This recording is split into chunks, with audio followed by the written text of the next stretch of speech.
Hey Swarmers, so nice to have you here again. Ooh, are you? Hi, here to learn about sustainability in the climate crisis? Amazing, welcome. Make sure you hit the subscribe button and the bell.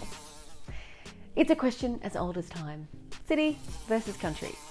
Do you get more enjoyment from living in the hustle and bustle of the city or having a somewhat quieter life in the countryside? There are obviously far too many things which need consideration, which we aren't going to be able to cover today. What we're here for is to look at the question from specifically the perspective of sustainability. So we'll discuss sustainable living in both country and city settings, including tips and strategies for reducing your environmental impact in either location. We'll start with city dwelling. Obviously, sustainable living is becoming increasingly important no matter where you live. But there is slightly more emphasis on this in urban areas, where the majority of the world's population live. Cities are responsible for a significant amount of the world's energy consumption and greenhouse gas emissions. In fact, the UN estimates that cities account for 70% of global CO2 emissions. This is due to the high concentration of people, buildings, and transportation systems in urban areas. Choosing to live sustainably, therefore, matters greatly because it can reduce these emissions, conserve resources, and promote a healthier and more livable environment. So here are some top tips from the Swrm team on how to live sustainably in the thick of the city. Number 1, use public transport. One of the most effective ways to reduce your environmental impact is to use the public transportation system. This reduces the number of cars on the road, which can obviously significantly reduce greenhouse gas emissions. It also saves you money and sometimes can get you to your destination faster because you avoid and help reduce traffic congestion. Number 2, walk or bike. Want an even cheaper option than public transport? Walking or biking is another great way to reduce your impact in the city. Plus you get some exercise. Number 3, reduce energy use.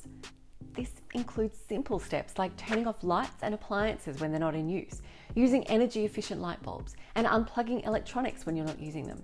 Unplug your chargers. Thinking bigger, it's resisting the urge to switch on the AC or heating and instead layer up or use the fan instead.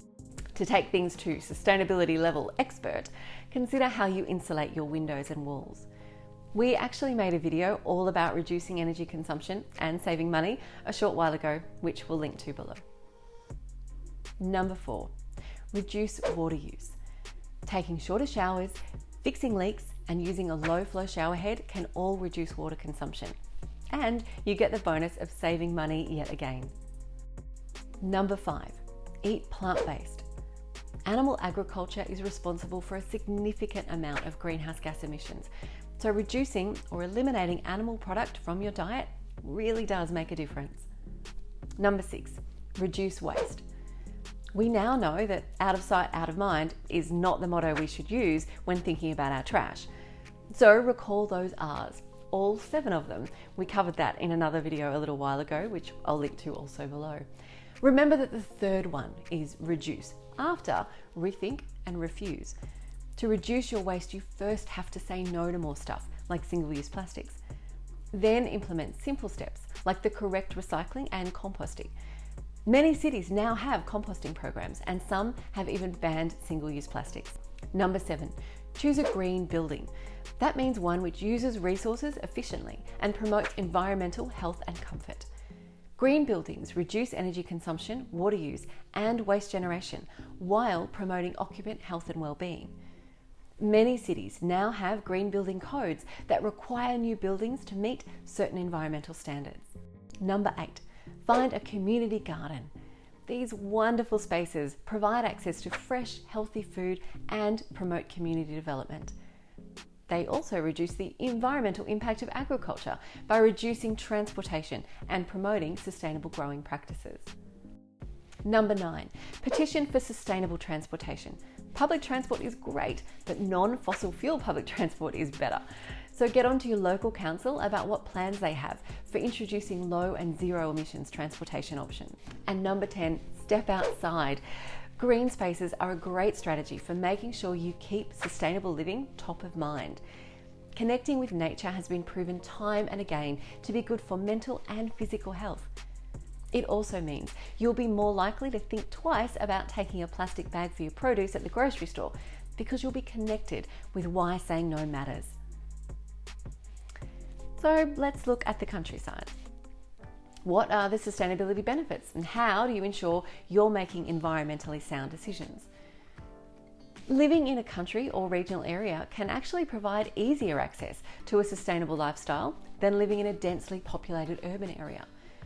That's because rural areas typically offer more opportunities for self-sufficiency and a connection to nature, which, as we've just discussed, is important to support environmentally responsible choices. So here's some things which might be easier in a rural setting. Number 1, growing your own food. Living in a rural area provides access to land, which can be used for gardening and growing vegetables, herbs, fruit. This reduces the need for buying them from the supermarket, which often has a large carbon footprint attached due to transportation and packaging. 2, using renewable energy. Rural areas can have a more abundant supply of both sunlight and wind, making it easier to install solar panels or wind turbines. This reduces the reliance on fossil fuels and, of course, decreases carbon emissions. Number 3, conserving water. Living in an area with limited water resources can encourage more mindful water use. This might include collecting rainwater for gardening, installing low-flow faucets and toilets, reducing water waste by fixing leaks, and of course, popping a bucket under your shower as you wait for the water to warm up. Number 4, supporting local businesses. Rural areas often have a greater sense of community, so supporting local businesses helps stimulate the economy and reduce the carbon footprint associated with long-distance transportation. There's no doubt that there's definitely unique opportunities for sustainable living when you live in a country location, but it's not all upside. One of the biggest challenges when it comes to reducing your environmental impact is that you likely need to rely on a car for getting around. So here's some helpful steps to minimise your carbon footprint and help offset that need to drive. Drive efficiently. The way you drive can significantly affect your fuel consumption and carbon emissions. To reduce your environmental impact, you can try to avoid sudden accelerations and decelerations and maintain a steady speed instead. You can also ensure that your tyres are properly inflated. Carpooling is a great option if you live in an area with other people who need to travel to the same destination. It reduces the number of cars on the road, thereby of course decreasing carbon emissions, and it's also great socially. Choose a fuel-efficient vehicle, or better yet, a hybrid or EV. This reduces your reliance on fossil fuels and obviously reduces your environmental impact. Offset your carbon emissions. Although it's not possible to completely eliminate the emissions associated with you driving, you can offset your carbon footprint by investing in accredited, certified carbon offset projects. These projects might involve planting trees, investing in renewable energy, or supporting clean energy infrastructure. Choosing active transportation may not always be feasible, but if you can, walk or cycle. Great way to not only reduce your carbon footprint, improve your health and fitness, and of course allow you to enjoy the natural beauty of where you live. One of the other downsides to living in a country area is waste management. Sometimes recycling is limited and difficult to find. So if you live in a rural area, make sure you contact your local council and find out how, where and when you can recycle effectively. So what's your preference? Are you a city slicker or country cat? Not me. Country life is what I'm after. What limitations have you found to being sustainable and what advantages do you have? We'd love to hear from you, Swrmers. Drop a comment below. Thanks again for joining us today. Hopefully you've got something new to think about in your quest to be your most sustainable self. Until next time, stay safe, stay happy and stay sustainable.